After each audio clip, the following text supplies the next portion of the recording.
د لوی اختر په پار ټول افغان ولس ته د پښتون ژغورنې غورځنګ د مشر مهم پیغام او مبارکي.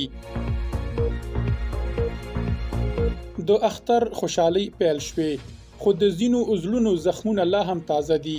یو شمېر خلک شته چې د خوښۍ پر ورځ هم له مبارکۍ سره سم د خپل ولس غم خوري او له ژور درد څخه ډک پیغام ورکوي. دا مبارکي یوازې مبارکي نه ده، بلکې د یو ملت د زړونو آواز او فریاد دی. یو داسې غږ چې د قربانیو، زحمتونو او ستړیاو کیسې لري. پاتمنو لیدونکو ستړي مه شئ.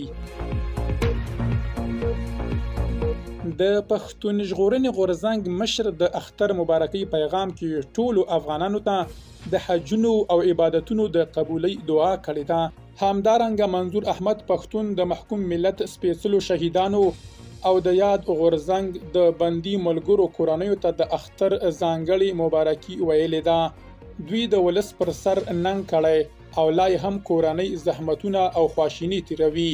ښاغلي پښتون وړاندې ډیره کړې، له الله تعالی څخه غواړو چې خدای دې مظلوم او محکوم پښتون ملت او نورو مظلومو ملتونو ته د ظلم پر وړاندې اتحاد، تنظیم او بریا ورپه برخه کړي. بلخوا په تیرو 40 غړیو کې په خیبر پښتونخوا او بلوچستان کې د وسلوالو بریدونو له امله 19 پاکستانی پوځیان وژل شوي او 20 نور ټپیان دي.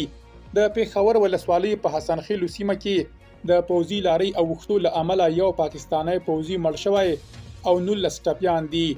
د خیبر ولسوالۍ په جمرود سیمه کې د اختر په رخصتۍ کورونو ته روان 3 پاکستانی پوځیان د ناپېژانده وسلوالو په ډزو کې وژل شوي. د ډیره اسماعیل خان پر وزیرستان څلور لاره د وسلوالو په برید کې د FC ځواکونو یو افسر وژل شوی او بل ټپي دی، او همدارنګه په میرانشاه کې د وسلوال برید له امله 2 پاکستانی پوځیان وژل شوي دي. بلخوا د بلوچستان په نوشکی ولسوالۍ کې بلوچ ازادي غوښتونکو پر یو پوځي ګاډي ځمکني ماین ته چاودنه ورکړې چې په پایله کې یې 10 پاکستانی پوځیان وژل شوي دي. درنو لیدونکو له ملتیا مو مننه.